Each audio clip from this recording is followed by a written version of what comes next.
We are back with Jennifer Lopez, whose new book, True Love, is in stores tomorrow. A portion of the proceeds from this book go to the Lopez Family Foundation. Yes. Why was that important? Explain the foundation and why you felt...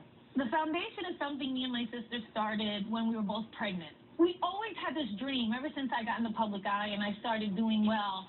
You know, and she's into, you know, she's a reporter and she's into political and social issues. She's all over that all the time. It was like, what can we do? Like, one day we're going to have to do something. So when we were both pregnant and kind of sitting on the couch and not able to do much else, we started really thinking, like, what can we do?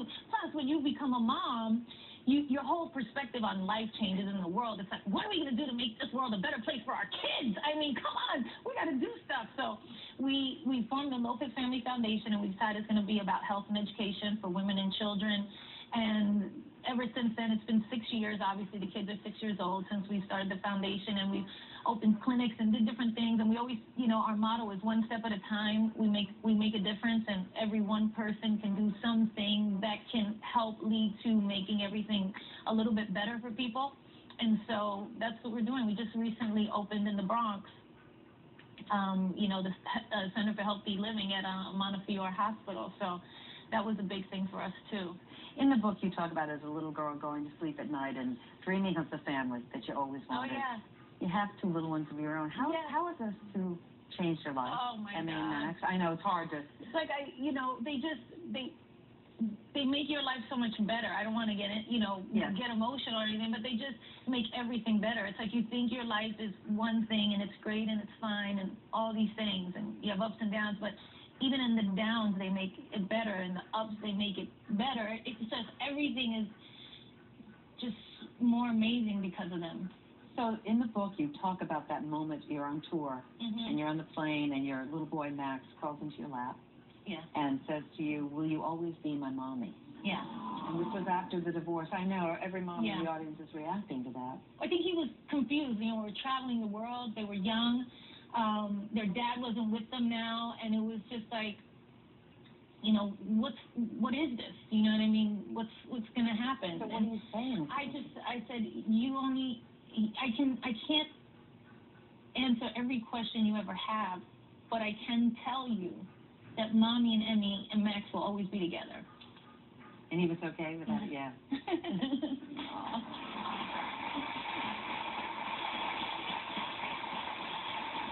You know. I do know. I'm sure. Look at it. Yeah, I do know. Stupid? Is that stupid? Unless you're calling me stupid. Are you calling me stupid? Oh, this turn took a nasty turn. I know. It's so hard when you talk about your book. Oh, it's so crazy. Yeah. Your book is so revealing, Jen, about, I don't think people would realize that here you are, she's a major star, such a talent, and suffered from self-esteem issues. Oh, sure. Your whole life, and didn't even recognize it as that. Didn't even know. What was going on? I don't know. You just don't realize certain things, that you don't have a certain type. I never really understood what loving yourself was. You know what I mean? When people are like, you gotta love yourself, and you're like, I think I do. I do. But that's one of the things I learned through having gotten divorced and having kind of hit that rock bottom and having to take a good look at myself. It's like, what are you doing wrong? This is not just about other people. This is about you. And you have to take responsibility for your life. So you were saying you were looking for acceptance from the outside all the time, from the time you were little, instead of finding it from within. Yeah, I was little, and I would run track, and it was like, oh, I'd get a medal, and then everybody be like, oh, Jen's great. You know what I mean? And it was like you're looking for that all the time instead of just knowing, like, I am great.